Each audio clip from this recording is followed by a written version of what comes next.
Hello everyone. Videos పెట్టడం అయితే late అవుతుంది గదా! ఎందుకంటే మా ఇంట్లో చిన్న కార్యక్రమం జరిగిందనమాట. అది గూడా మా తాతగారి సంవత్సరికం. 1 ఇయర్ బ్యాక్ అయితే మా తాతగారిని మేము కోల్పోయాం.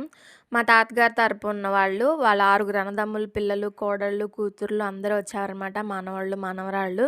అందరం కలిసి ఆయనకిష్టమైనవన్నీ వండి పెట్టి దండమైతే పెట్టుకున్నామనమాట. మా మా తాతగారికి కూతురు బిడ్డగా ఫస్ట్ పుట్టిన పెద్ద మనవరాలిని నేనైతే, కొడుకు బిడ్డగా లాస్ట్‌లో పుట్టిన మనవరాలైతే ఈ బుడ్డదనమాట. 1 ఇయర్ బ్యాక్ కరెక్ట్‌గా ఈ రోజుల్లోనే మా తాతగారినైతే చూడ్డానికైతే వచ్చాననమాట. మళ్ళీ ఈరోజు ఇప్పుడైతే వచ్చాను మా అమ్మమ్మ వాళ్ళ ఇంటికి. ఆయన లైఫ్‌లో గడిచిన ఆఖరి రోజు, ఆఖరి క్షణాల్లో నేను పక్కనే ఉన్నాను. దానికి మాత్రం నేను చాలా హ్యాపీగా ఫీల్ అవుతున్నాను.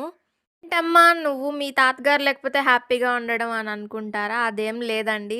తను లేనందుకు మాకు చాలా బాధ అనిపించినా, ఆఖరి క్షణంలో మా అమ్మ గాని, మా పిన్ని వాళ్ళు గాని ఎవ్వరూ లేరు పక్కన. నేను, మా అమ్మమ్మ మాత్రమే ఉన్నామనమాట.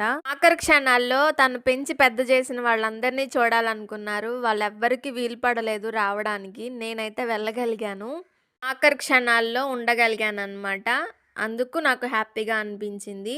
ఈ రోజుల్లో మనం లీడ్ చేస్తున్న మన బిజీ లైఫ్ షెడ్యూల్‌లో మన పెద్దవాళ్ళని చూడలేక బిజీగా ఉండి మనం వాళ్ళ దగ్గరికి వెళ్ళలేకపోతున్నాం. పుట్టినప్పటి నుంచి మనల్ని పెంచి, పోషించి పెద్ద చేసిన వాళ్ళ ఆఖరి క్షణాల్లో మనం పక్కనే ఉంటే వాళ్ళకెంత ఆనందంగా ఉంటదో ఆ రోజు చూశాను నేను.